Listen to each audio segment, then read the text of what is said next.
Welcome to this short video on Synod. The word Synod comes from the Greek word synodus, which means the way together. And it's the term that the Church uses when it gathers to try and discern what's the best way forward, how do we move forward on particular issues. In fact, the Church can trace these gatherings right back to the Acts of the Apostles. What makes this Synod particularly exciting is that Pope Francis has made it universal. Every single member of the Church has been invited to take part. And to add to this excitement, the theme of this Synod is how can we grow in how we find our way together. A Synod on being synodal. Gathering together to discern how we gather together better. It asks us the question, where do we find ourselves now as Church? So we have been invited to enter into dialogue with one another, to talk to our neighbours, to talk in our communities and churches, and to grow closer together. Equally importantly, we have been invited to pray, to discern where is the Holy Spirit moving us, where are we being prompted. The Synod has been in planning for many years, but the pandemic has sharpened the need for these conversations to take place. We are made for community. The people of God are meant to walk together, to be on this journey together. The Diocese has put together a leaflet which contains all of the Synod questions from Rome.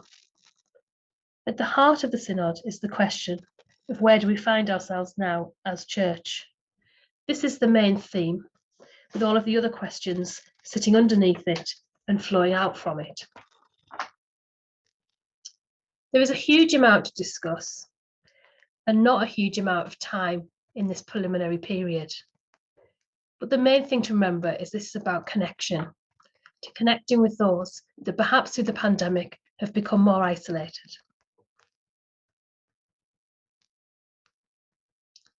So as we begin these conversations, it's important to know the process that this will take.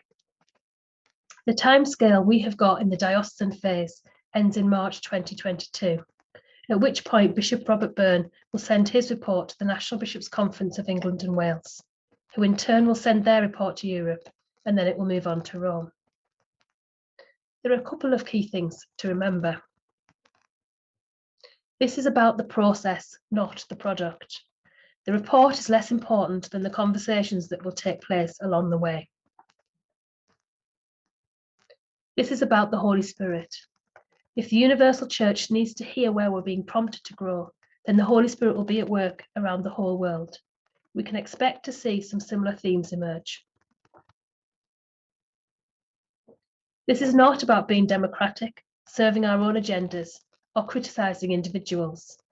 It is a prayerful dialogue with one another. So how can you get involved? The leaflet is available on the diocesan website for you to download, and there are printed copies in parishes. Read, pray, and talk about what's contained within it.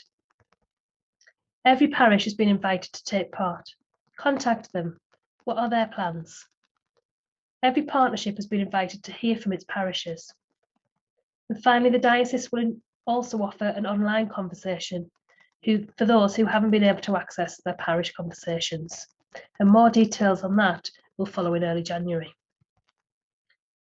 The final note then. This is an invitation for every baptised Catholic. We particularly need to learn from those who have been baptised and have walked away. We do have a March deadline, but this is for a diocesan report. The Synod is meant to bring us closer, get us talking, and get us listening to the Holy Spirit. This doesn't stop in March. I'm praying that much fruit will come from our conversations, that on the local level, these conversations are the places where growth can happen. Let us hear one another and the Holy Spirit. Where do we find ourselves now as Church? To find out more, check out the diocesan website or email us at synod@diocesehn.org. Thank you for your time.